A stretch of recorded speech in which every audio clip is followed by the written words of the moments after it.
Picture a crisp November night in Chattanooga, Tennessee, where a young woman's laughter fades into silence. Jasmine Pace, a 22-year-old with dreams as vivid as her tattoos, vanished just before Thanksgiving 2022, leaving behind a trail of chilling clues. What pushes someone to destroy a life so bright? Let's unravel the haunting story of a crime that gripped a town and broke a family's heart. Jasmine was a community college student, a devoted aunt, and a fierce friend who lit up every room. Her 4 cats were her babies, and she dreamed of being a mom one day. Known as Jazzy to those who loved her, she had a knack for making people feel seen. But in late 2022, grief clung to her like a shadow. She'd lost her grandmother to cancer, and the pain made her retreat at times. So when she texted her mom, Katrina, on November 23rd, saying she'd skipped Thanksgiving to stay with a friend, it didn't seem alarming at first. Katrina trusted her daughter's need for space. Then came the Facebook post. "Enjoying Thanksgiving with my baby," it read, paired with a photo of Jasmine in a revealing outfit, unlike her usual style. Her father, Travis, noticed something worse. Her upper arm tattoos, a timeline of her life in ink, were missing. That photo wasn't new. Panic set in. Someone was pretending to be Jasmine online. Katrina called her daughter's friend Emma, who hadn't seen her. Other friends got texts from Jasmine's phone, all saying she wanted to be alone. But no one had spoken to her directly. Jasmine wasn't just missing. Someone was covering their tracks. Katrina turned to the My Chevy app, a GPS lifeline for Jasmine's white Chevy Equinox. It led her to Signal View condos on Mountain Creek Road, far from anywhere Jasmine knew. By November 26th, for days after she'd last been seen, the SUV sat abandoned. The driver's seat was pushed back, too far for Jasmine's petite 5 feet 2 inches frame. Someone taller had driven it. Katrina and Travis called 911, their voices trembling with dread. Chattanooga police arrived, took a report, and left, seeing no clear signs of foul play. To them, Jasmine was an adult who'd chosen to disappear. But her parents wouldn't stop. They knocked on every condo door, desperate for answers. No one had seen her. A security guard shared footage showing the Equinox pulling in on November 23rd at 8:30 p.m., but the driver's face was a blur. Back at home, Katrina checked her phone and froze. A text from Jasmine, sent at 2:18 a.m. on November 23rd, held no words, just a pinned location, 110 Tremont Street. It was unlike her to send something so cryptic, especially in the dead of night. Katrina and Travis raced to the address, an apartment complex that felt worlds away from safety. They pounded on doors, waking neighbors who whispered about a disturbance around 2:15 a.m. that same night. Screams, footsteps, chaos from apartment 210. No one answered there. Somehow, Katrina and Travis got inside. The place was small, an open layout where the kitchen bled into the living room. A notebook by the door bore a name, Jason Chun. On the counter sat Jasmine's travel bag. In a desk drawer, Travis found her driver's license and credit cards, laid out like trophies. His heart sank. Cleaning supplies were scattered everywhere, as if someone had scrubbed away a secret. Police were called again, but they left after brief interviews, unconvinced of danger. Katrina, frantic, returned to the apartment multiple times, grabbing notebooks, phones, a camera, anything that might lead to her daughter. She and Travis even searched the dumpsters outside, their hands shaking with fear.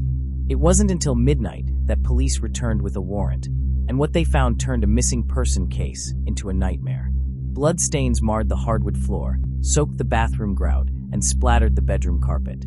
A kitchen knife lay on the bed, its blade gleaming with menace. Furniture had been shifted, hiding a massive stain under the bed.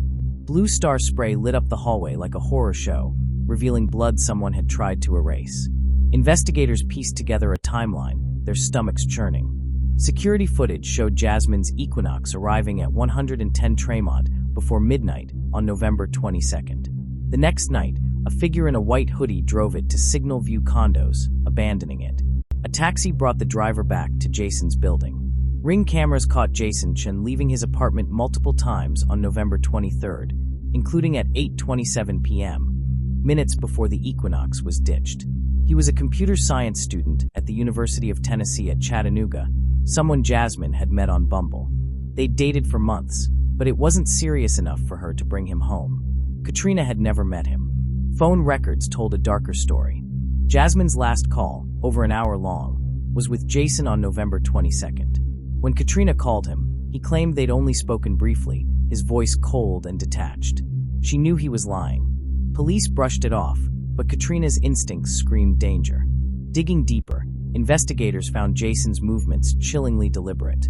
On November 23rd, he hit Walmart alone, buying Band-Aids, peroxide, and cleaning supplies, scanning pricey items as asparagus to save cash.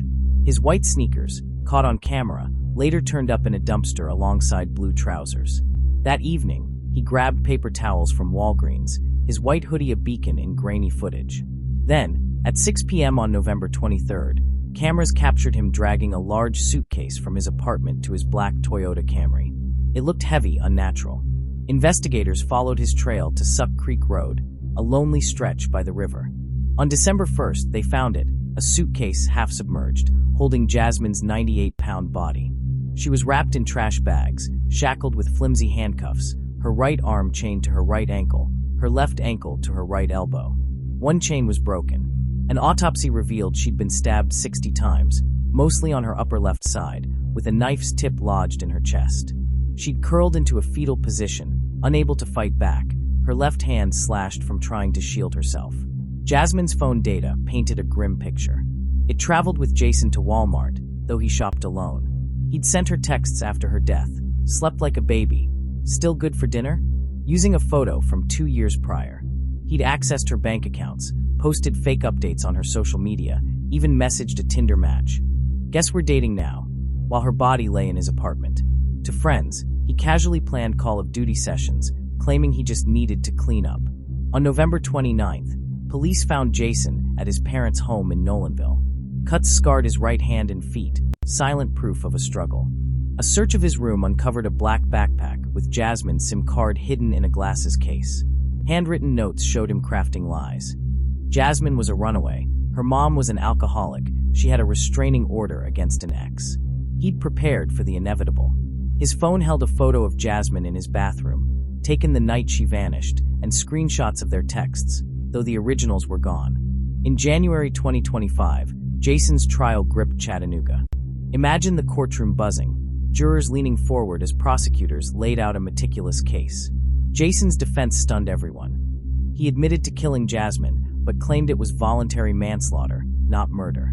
His lawyer, Josh Wise, spun a tale of a drunken fight, saying Jasmine heard Tinder notifications on Jason's phone and attacked him with a broken wine glass. In a panic, Jason grabbed the knife from his bedside table, stabbing her in a fit of rage. The shackles? Just a desperate attempt to fit her body in the suitcase. But the evidence told a different story.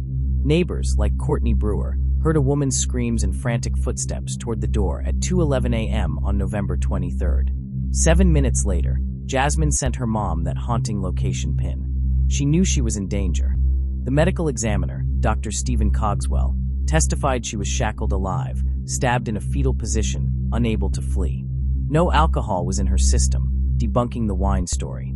Tinder data showed no notifications that day. Jason's provocation was a lie. The 60 wounds proved he had time to stop but didn't. A bloody handprint on the bedsheets, untested, hinted at her final moments, but the shackles sealed his intent. Katrina's searches of the apartment complicated things. Furniture was moved, items taken, raising questions about contamination. The defense argued evidence might have been planted, but jurors saw through it. After 6 days, they deliberated for barely an hour. On January 15, 2025, they found Jason Chin guilty of first-degree premeditated murder. Sentencing was swift.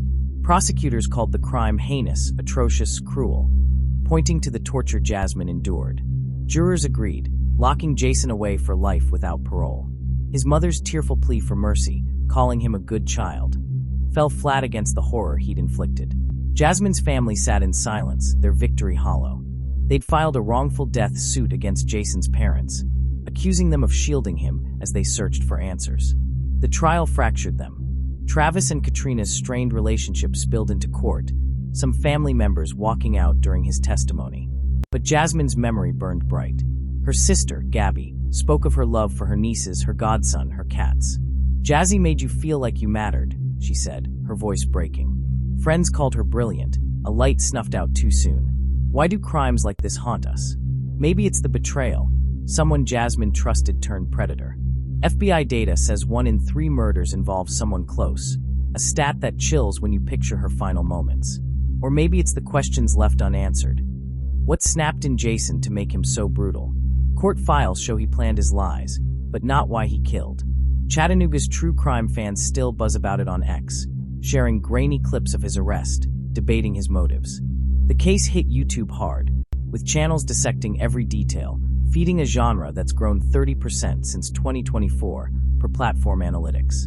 As the credits roll, imagine Jasmine's smile, her tattoos telling stories we'll never fully know.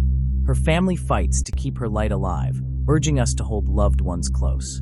What would you do if someone you loved vanished? Drop a comment, share your thoughts. Let's keep this conversation going.